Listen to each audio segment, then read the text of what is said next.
नमस्कार, बहुत स्वागत है आपका। प्राइम डिबेट देख रहे हैं आप, तो आपके साथ मैं जेपी शर्मा। राजभवन और सरकार के बीच का गतिरोध टूटने के बाद अब इन कयासों पर विराम लग गया है कि हालात बिगड़ेंगे और राष्ट्रपति शासन लगा दिया जाएगा वगैरह वगैरह।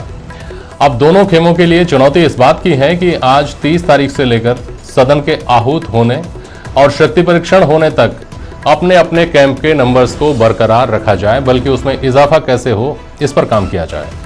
सत्ता पक्ष ने आज आरोप लगाया कि इस इजाफे के लिए सत्ता पक्ष के विधायकों को लुभाने की हर संभव कोशिश की जा रही है। जाहिर तौर पर यह हर संभव कोशिश पैसों के लालच के रूप में है।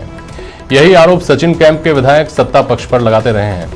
इस सब के बीच बसपा के कांग्रेस में विलय का मामला कानूनी रास्तों से आगे बढ़ रहा है।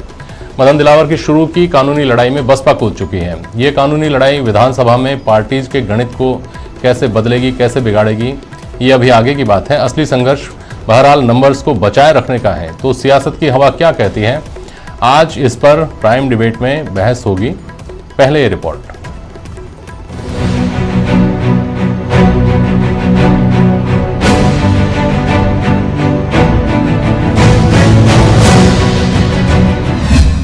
घमासान खत्म, 14 अगस्त से सत्र होगा आहूत।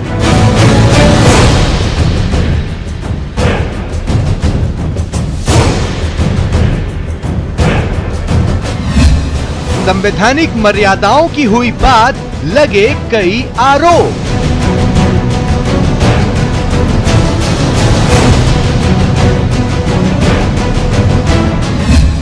क्या मरुधरा की सियासत यहां खत्म हो गई है?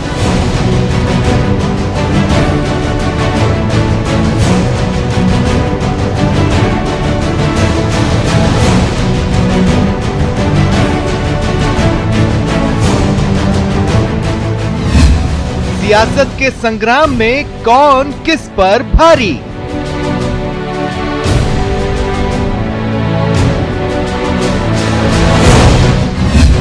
सत्र से होगा संकट का समाधान।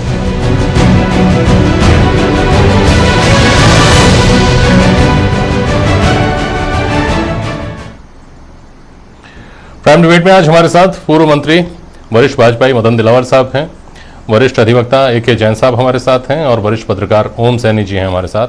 कांग्रेस से मेहमान जुड़ेंगे हमारे साथ अभी थोड़ी देर में। ओम सैनी साहब, पहले आपके पास आऊँगा। आपका लंबा पत्रकारिता का तजुर्बा और इन दिनों में जो घटनाक्रम चल रहा है, बारीकी से आप उस पर नज़र रखे हुए हैं। जो अलग अलग कोनों में लड़ाई चल रही है, ये फाइनली एक जगह पहुँचेगी और वहाँ तय होगा कि इन सारी लड़ाइयों का समवेत नतीजा क्या रहता है। इस पूरी लड़ाई को किस तरह से देखते हैं आप? यहाँ से मैं बात शुरू करता हूँ। ओम सैनी साहब। देखिए जेपी जी, मुझे ही लगता है कि कांग्रेस का जो अंदरूनी सिलसिला है वो तो एक नया रूप ले रहा है। मुझे लगता है कि जिस तरीके से सिंडिकेट इंडिकेट का सिलसिला बना था 1969 में, वो का वो सिलसिला आपके एक ग्रुप ऐसा है जो कांग्रेस पार्टी के कॉर्पोरेट ओरिएंटेड नौजवानों का है, जिनके पास में विचारधारा से ज़्यादा उनकी अपनी पोजीशन बहुत इंपॉर्टेंट होती है। और दूसरा ग्रुप ऐसा है जिसकी निष्ठा और प्रतिबद्धता महत्वपूर्ण, वो ग्रुप बना हुआ है। उनका एक अलग झगड़ा है, उसी से सारा सिलसिला स्टार्ट होता है। भारतीय जनता पार्टी के अंदर इसका प्रेमिश, बीएसपी का बयान, ये सब चीजें उनके साथ में जुड़ी है।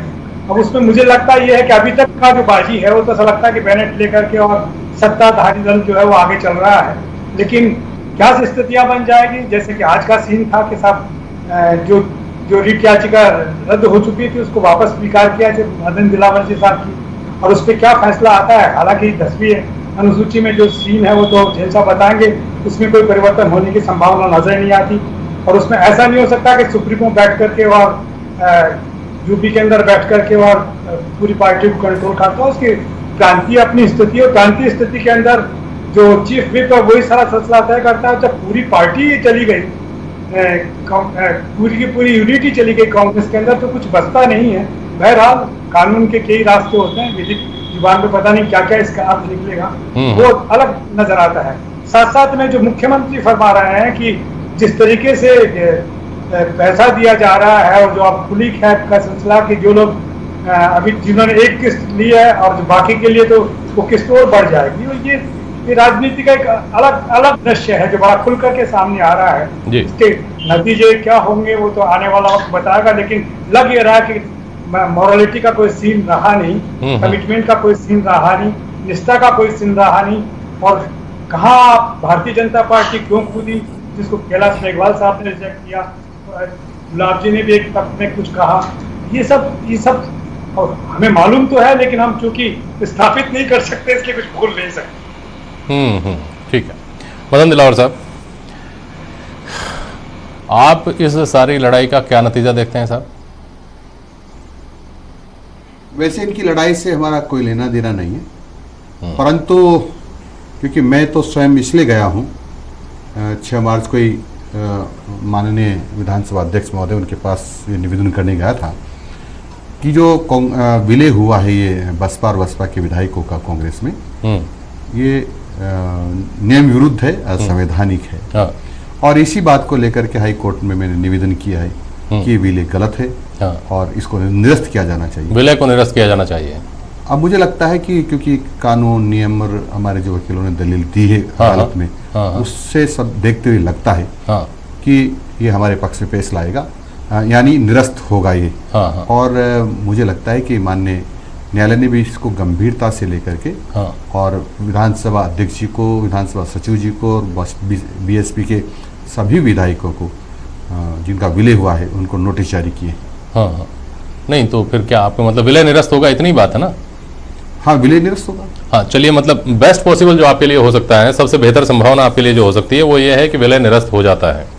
अगर ये विलय निरस्त हो जाता है तो ए.के. जैन साहब, जो संभावित घटनाक्रम प्रदेश का है, सियासत का है और अभी जो चल रहा है, उस पर किस तरह का असर डालता है? ये मैं सीधा मतलब पूछना आपसे ये चाहता हूँ कि फ्लोर टेस्ट अगर होता है और विलय निरस्त हो जाता है बसपा विधायकों का, तो उनकी एंटिटी किसके तौर पर समझी जाएगी? क्या वो बसपा के सदस्य होंगे? और क्या ऐसे में उनके पास ये संभावना नहीं रहेगी कि वो पूरे विधायक दल का नई पार्टी बनाकर फिर मर्जर कांग्रेस में कर लें, या कोई दूसरा तरीका चुने, विधायक दल का मर्जर करें, पार्टी का मर्जर ना हो? देखिए, अगर मदन दिलावर साहब की याचिका सफल हो जाती है जी, और न्यायालय ये मान लेता है कि इन विधायकों द्वारा किया गया मर्जर गलत है और ये मर्जर की श्रेणी में नहीं आता है 10th शेड्यूल के अनुसार जी, ऐसी परिस्थिति में इनका ये कृत्य दल बदल का